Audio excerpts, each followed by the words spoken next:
Hi everyone, I'm Greg from ECD here with Dick's Sporting Goods, and today I'm going to tell you how to buy a women's lacrosse stick. Before a player steps on the lacrosse field, they need to be prepared for the rigors of the game, and there might not be a more important piece of equipment to the women's lacrosse game than the stick. From attackers to goalies, each player is going to need something specific to suit their style of play on the field.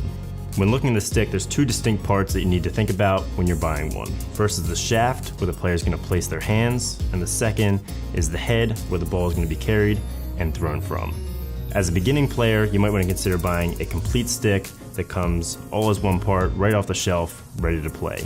As you advance through your game, you might consider buying your shafts and heads separately as you develop your style and find what suits your game best. For your shaft, beginners are going to look for an aluminum shaft. They're much more durable and a little bit heavier. As you advance, some advanced players might start looking at metals like scandium, titanium, or even carbon fiber.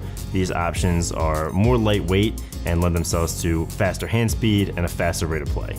Once you've chosen your shaft, you need to select what type of head you're going to use. So often beginners are going to look for a wider head that's going to be easier to catch with and also much easier for ground balls. And they might look for a stick that has a flatter scoop so that ground balls are going to fall right in. You've got a wider scooping area to make it easy as you learn the game. Some defenders might also look for a wider stick for easy knockdown passes and also those ground balls once they cause a turnover.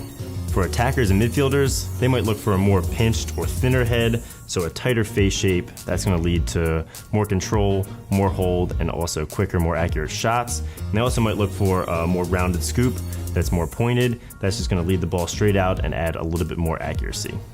Once you've got your position or style play dialed in, you want to consider whether you want to use a stiff or a flexible head. So stiffer heads obviously are going to be more rigid, might lend themselves better to defenders. They'll be a little bit heavier, but when you're delivering those checks, you're going to have more force and cause more takeaways. Whereas an attackman or a midfielder might look for a lighter head that's going to be a little bit quicker and help keep their hand speed as fast as possible when they're shooting and dodging.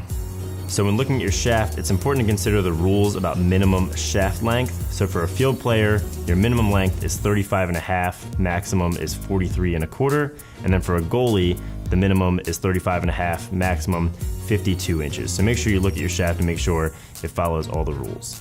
For a younger player, for 6 under and 8 under, you can cut your shaft down to be more comfortable for a smaller player. You probably want to look for the full stick to be right up to your hip as you're progressing through those ages. When you're choosing all these factors, it's important to take into consideration your personal preference and your style of play. There's no set solution that's going to work for every player, so it's important to try a lot of different options, get out there, play with a little bit, see how it feels, adjust it as you go along until you find what is perfect for you.